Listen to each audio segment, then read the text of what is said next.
Success की एक खास बात है। सक्सेस की एक खास बात है कि वो मेहनत करने वालों पर फिदा हो जाती है।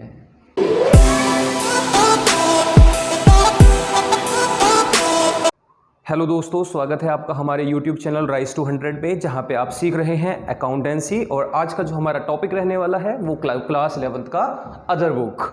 और अदर बुक चैप्टर पे पहुंचने से पहले अगर आपने कैश बुक नहीं पढ़ा है तो आप पुरानी वीडियोस में लिंक में है, आई बटन पे आ रहा होगा आपके पास लिंक, आप पहले उनको देख लें। अगर आपने उससे पहले जर्नल एंट्री बनानी नहीं सीखी है या और स्टार्टिंग से फर्स्ट चैप्टर सेकंड चैप्टर नहीं सीखा है तो आप उनको भी पहले पढ़ लें। उसके बाद आप इसको सीरीज में पढ़ते हुए चलें, फर्स्ट चैप्टर सेकंड चैप्टर, तब आपको ये ज़्यादा बेहतर समझ में आएगा।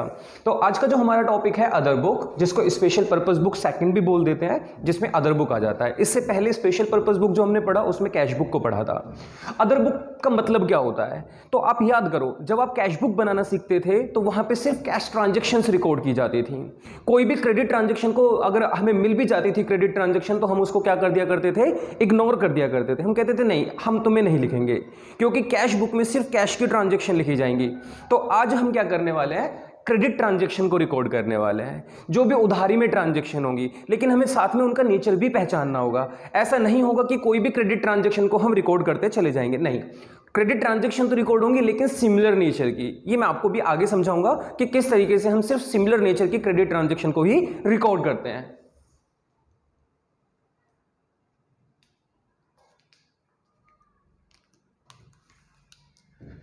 तो अदर बुक में हम कौन कौन सी बुक बनाना सीखने वाले हैं। Purchase book. परचेज बुक का मतलब आप जो सामान खरीदते हो उसके लिए आप बुक बनाने वाले हो। और परचेज बुक बनाओगे तो कौन सी ट्रांजैक्शन आप यहां पे लोगे, क्रेडिट ट्रांजैक्शन। ये मैंने लिखा भी है, आप जब स्क्रीनशॉट लेंगे रिवीजन करेंगे तो आपको फिर याद आ जाया करेगा। उसके अलावा हम यहाँ पे सेल्स बुक बनानी सीखेंगे। Return book. रिटर्न बुक का मतलब यहाँ पे परचेज अगर रिटर्न हुआ है, जिसको आप रिटर्न आउटवर्ड बोलते हो, तो परचेज रिटर्न बुक भी बनाने को मिल जाएगी, या फिर आपको सेल्स रिटर्न बुक भी यहां पर बनाने के लिए मिल जाएगी। तो रिटर्न बुक कोई सी भी बनाने को आ सकती है, चाहे वो परचेज रिटर्न हो चाहे वो फिर सेल्स रिटर्न बुक हो। और साथ में लास्ट में लिखा हुआ है जर्नल प्रॉपर, मतलब ऐसी ट्रांजैक्शन जो purchase book, sales book, purchase return, sales return book में रह जाएंगी रिकॉर्ड होने से, मतलब जिनको हम इग्नोर कर दिया करेंगे, उन सभी ट्रांजैक्शन को आप उठा के कहां पोस्ट कर दिया करेंगे, जर्नल प्रॉपर में।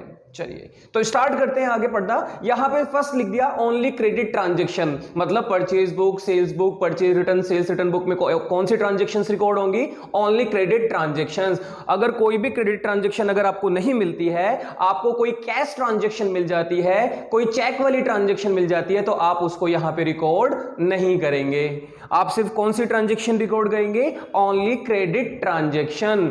अगर उधार के अलावा कोई भी ट्रांजैक्शन मिलती है तो उसको यहां पर रिकॉर्ड नहीं किया जाएगा। साथ ही साथ यहां लिखा हुआ है सिमिलर नेचर ट्रांजैक्शन होनी अनिवार्य है। अब सिमिलर नेचर का मतलब क्या होता है, कहने का मतलब यह है कि आप गुड्स परचेज कर रहे हो, आप गुड्स परचेज कर रहे हो, एग्जांपल के तौर पे आपका प्रोविजनल स्टोर है, आप शुगर परचेज करते हो, टी परचेज करते हो, ऑयल परचेज करते हो, राइस परचेज करते हो, व्हीट परचेज करते हो, ये सब सिमिलर नेचर की ट्रांजैक्शन मानी जाएंगी। क्योंकि आप किस तरीके के बिजनेस में इन्वॉल्व हो, आप प्रोविजनल स्टोर, परचूने की दुकान वाला बिजनेस कर रहे हैं, तो वहां पे जितनी भी ये ट्रांजैक्शन होंगी ये सब सिमिलर नेचर की, इनको आप रिकॉर्ड करोगे।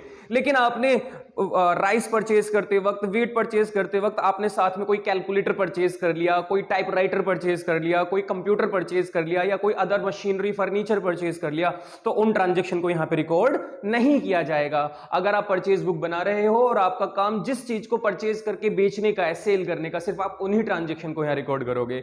एग्जांपल के तौर पे अगर आपकी एक इलेक्ट्रॉनिक की दुकान है, आप क्या करते हो, इलेक्ट्रॉनिक्स की दुकान है, आप अपने पास फ्रीजर, रेफ्रिजरेटर जो होता है, मशीन में वॉशिंग मशीन, टीवी, इन सबको, म्यूजिक सिस्टम, तो आप इनकी ट्रांजैक्शन कर रहे हो, इनको परचेज कर रहे हो, तो ये आपका कौन सी ट्रांजैक्शन मानी जाएंगे, सिमिलर नेचर की। लेकिन इसी के साथ साथ आपने कोई कार परचेज कर ली तो आप उसको यहां पे रिकॉर्ड नहीं करेंगे। आपने कोई फर्नीचर परचेज कर लिया, अलमीरा परचेज कर ली, तो उसको आप यहां रिकॉर्ड नहीं करेंगे। तो ध्यान रखने के लिए सिर्फ दो ही बातें हैं, एक तो केवल क्रेडिट की ट्रांजैक्शन, तो आपको खुद समझ में आ जाएगा कि अच्छा क्रेडिट करते होंगे तो कैश की ट्रांजैक्शन यहां रिकॉर्ड नहीं होगी, क्योंकि कैश वाली ट्रांजैक्शन कैश बुक में रिकॉर्ड होती थी। और साथ ही साथ सिमिलर नेचर की ट्रांजैक्शंस होनी चाहिए। अब बात आ जाती है कि इसका फॉर्मेट कैसे होता है, कि परचेज बुक बनाने को आ गई तो कैसा फॉर्मेट होगा। तो यहां पे हमने बनाया है फॉर्मेट, परचेज बुक का क्या फॉर्मेट होता होगा। देखिए जी, परचेज बुक का फॉर्मेट बड़ा सिंपल है। आपको पहले हेडिंग डाल देनी है परचेज बुक। अब आपको क्या लिखना है, डेट, पर्टिकुलर्स, डिटेल्स। डिटेल्स का मतलब हम यहाँ पे जो इन्फॉर्मेशन हमें क्वेश्चन वाले प्रोवाइड किया करेंगे उस इन्फॉर्मेशन को हम डिटेल में अमाउंट भरा करेंगे उनका। उसके बाद उस डिटेल में से कितनी हमें कॉस्ट मिली, कितना जीएसटी। अब जीएसटी क्या होता है, इसके लिए आपको जीएसटी वाली क्लास देखनी होगी, उससे आपको जीएसटी की प्रॉपर इंफॉर्मेशन मिल जाएगी। आपको डिस्क्रिप्शन में भी हम प्रोवाइड कराएंगे, और अगर डिस्क्रिप्शन में नहीं मिलेगा तो आप हमारे चैनल को सब्सक्राइब करें, आपको नोटिफिकेशन में मिल जाएगा। जैसे ही हम जीएसटी की क्लास अपलोड करेंगे आपको पता चल जाएगा। तो इनपुट सीजीएसटी, एसजीएसटी, आईजीएसटी, क्योंकि आप परचेज करके लाए होगे तो आपने जीएसटी भी पे किया होगा, और वो जिस भी नेचर का जीएसटी होगा वो आपको यहां लिखना है, और फिर इन सबको आपस में कंबाइन करके टोटल कर देना है। तो ये फॉर्मेट हुआ करेगा, डेट, पर्टिकुलर्स, डिटेल्स। डिटेल्स में भी हम आपको क्वेश्चन करके दिखाएंगे एग्जांपल में, तो आपको समझ में आएगा। फिर साथ में कॉस्ट, इनपुट वगैरह लिख के और टोटल कर दिया करेंगे। अच्छा, इसकी जगह परचेज बुक की जगह अगर सेल्स बुक आ जाता तो आपको परचेज यहां से कैंसिल करके परचेज की जगह क्या लिख देना है, सेल्स लिख देना है।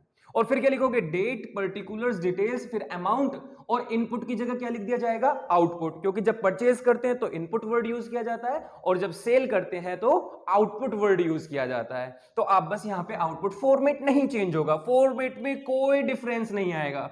सिर्फ डिफरेंस आएगा तो कहां पे, जहां पे आपने कॉस्ट लिखा है यहां पे अमाउंट लिख देना, और जहां पे आपने इनपुट लिखा है वहां पे आउटपुट लिख देना। सेम ऐसे ही अगर क्वेश्चन वाले आपसे कह देते हैं सेल्स रिटर्न बनाओ, तो फॉर्मेट फिर चेंज नहीं होगा। सिर्फ आपको क्या करना है, सेल्स जब रिटर्न आएगा तो इनपुट की जगह क्या लिखना है, आपको आउटपुट लिखना है। और वैसे ही परचेज रिटर्न आ जाता तो फॉर्मेट सेम रहता, सिर्फ जहां पे आपने आउटपुट लिख दिया होगा सेल्स रिटर्न के टाइम पे, अब वहां पे इनपुट लिख देना है। तो कहने का मतलब यह है, फॉर्मेट चाहे purchase book, sales book, purchase return, sales return, कोई सी भी बुक आ जाए चेंज नहीं होगा। सिर्फ चेंज होगा तो ये इनपुट की जगह आउटपुट सेल्स के टाइम पे, चाहे वो सेल हो या रिटर्न हो, और परचेज हो या परचेज रिटर्न हो, तो इनपुट लिखा जाता है। और अगर हम बात करें जर्नल प्रॉपर की, तो जर्नल प्रॉपर का मतलब जर्नल एंट्री। जो जर्नल एंट्री आप बचपन से, मतलब आप बहुत शुरू से बनाते आ रहे हो, date, particulars, LF, debit, credit, तो वो जर्नल एंट्री का फॉर्मेट। और उन ट्रांजैक्शन की आप जर्नल एंट्री पास कर दिया करेंगे जो इंफॉर्मेशन, जो transaction purchase book, sales book, return book में आने से छूट जाएंगी। एग्जांपल के तौर पे आपने मशीन परचेज कर ली, आपका काम तो था राइस परचेज करने का, सिमिलर नेचर के ट्रांजैक्शन, ऑयल, ये सब, और आपने इन्हीं के साथ साथ मशीन खरीदी, तो मशीन को जर्नल प्रॉपर में ट्रांसफर कर देना। आप क्रेडिट की ट्रांजैक्शन कर रहे थे, आपको कैश ट्रांजैक्शन मिल गई, तो कैश ट्रांजैक्शन को कहां पोस्ट कर देना, जर्नल प्रॉपर में पोस्ट कर देना। तो ये बात आपको ध्यान रखनी है।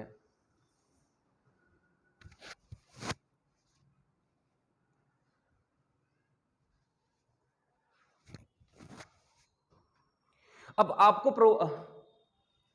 हम आपको देते हैं एक एग्जाम्पल, और उस एग्जाम्पल से समझने की कोशिश करते हैं।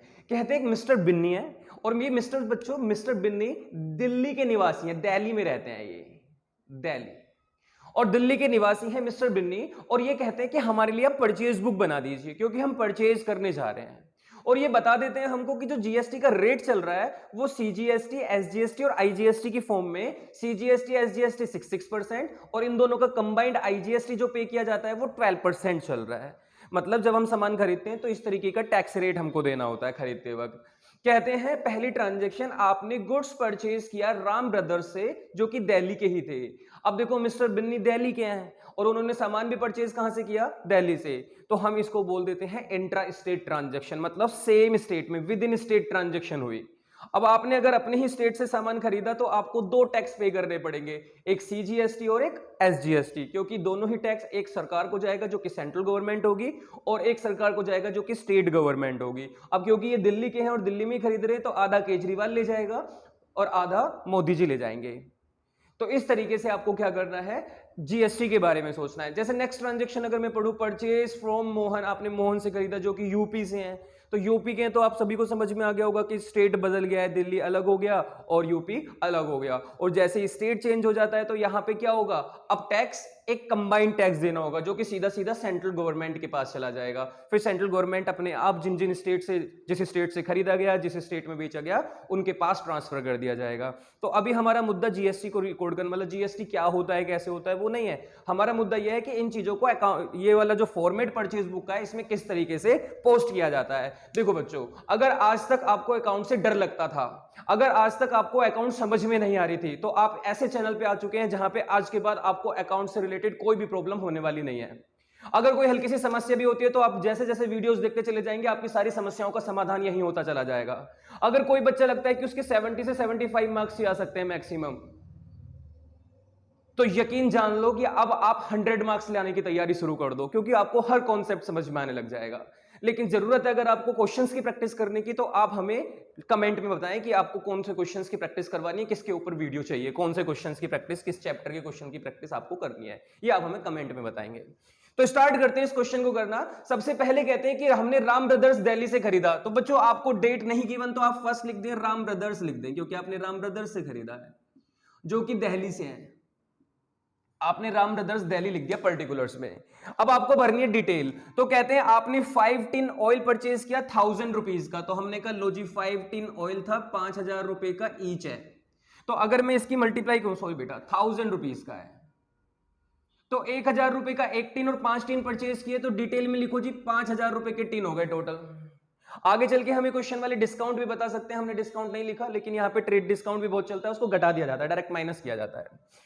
कहते हैं 10 पैकेट हमने राइस परचेज किया और एक पैकेट 500 रुपए का है। तो मैंने कहा जी लो 10 पैकेट हम राइस परचेज कर लाए और एक पैकेट कितने रुपए का है, 500 का।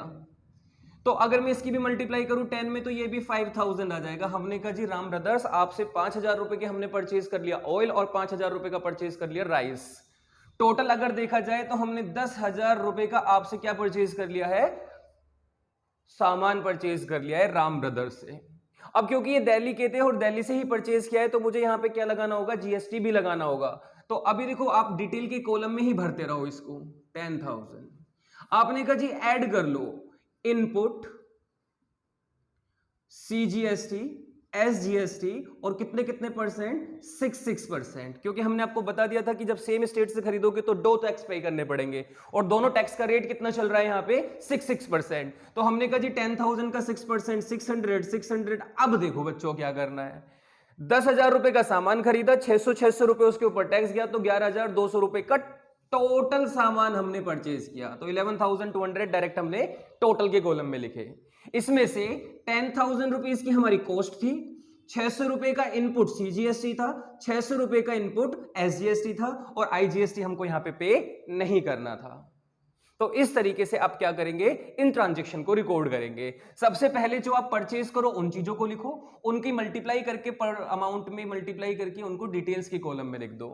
अब उन अमाउंट के ऊपर जो आपको टैक्स देना है उसको ऐड कर लो। अच्छा बच्चों अगर ट्रेड डिस्काउंट आता तो आप ऐड से पहले मतलब टैक्स लगाने से पहले उस ट्रेड डिस्काउंट को यहां से क्या करते, लेस कर देते, लेकिन है नहीं हमारे क्वेश्चन में, तो हमने डायरेक्ट क्या किया, फिर टैक्स पे किया और ऐसा करने से ये सामान हमको रिसीव हो गया। हमने कहा ये वाली ट्रांजैक्शन कंप्लीट हो गई, इसको टोटल कर दो यहाँ पे, मतलब इस पे यहाँ पे लाइन लगा देते हैं, एक ट्रांजैक्शन कंप्लीट। आगे बढ़ते हैं। कहते हैं आपने मोहन से खरीदा है जो कि यूपी से है। हमने कहा ठीक है कोई बात नहीं, हमें किसी से भी खरीदवा दो सामान तो हमें चाहिए। हमने कहा लो जी हमने मोहन एंड सन्स से खरीदा जो कि यूपी से है। हमने उनकी नाम की हेडिंग डाल दी। हमने कहा बताओ जरा हमने उनसे क्या क्या परचेज किया है। तो ये हमको बताते हैं कि आपने 50 केजी तो शुगर परचेज किया। मैंने कहा लीजिए 50 केजी शुगर खरीद लेते हैं और कहते हैं एक केजी शुगर 20 रुपीज की है। कितने रुपए पर केजी है, 20। तो हमने कहा 50 की 20 में मल्टीप्लाई कर देते हैं, तो 5 2 10, तो ये 1000 रुपीज आ गया। और कहते हैं आपने 2 टिन का रिफाइंड ऑयल खरीदा है। हमने कहा रिफाइंड ऑयल भी खरीद लेते हैं, 2 टिन रिफाइंड, और एक टिन कितने रुपए का है, कहते हैं 2000 रुपीज का पर टिन है। तो हमने कर लीजिए यहाँ पे 2000 रुपए लिख देते हैं।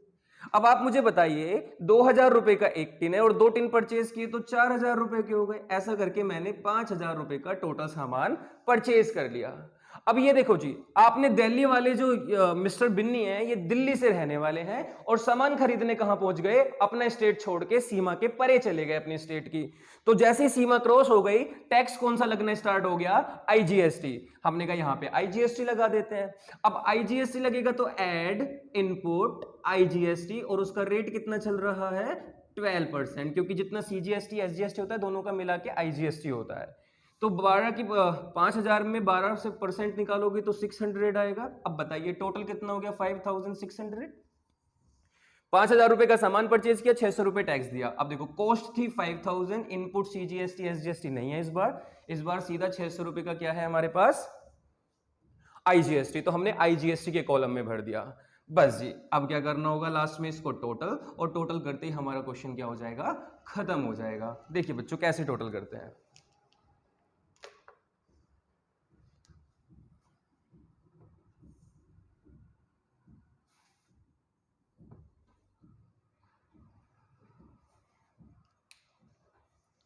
हाँ जी, तो अब हम इसको क्या कर देंगे, टोटल, और इस क्वेश्चन को खत्म कर देंगे। अब आप कहोगे कि सर हमारे पास तो यहाँ पे और भी ट्रांजैक्शन लिखी हुई है, क्या परचेज बुक बनाते वक्त शुरू की 2 ट्रांजैक्शन ही लिखा करेंगे?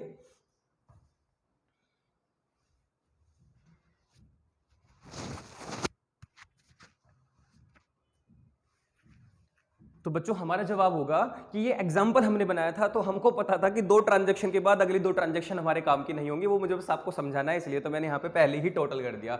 चलो टोटल करने से पहले मैं आपको अगली दोनों ट्रांजैक्शन समझा देता हूँ।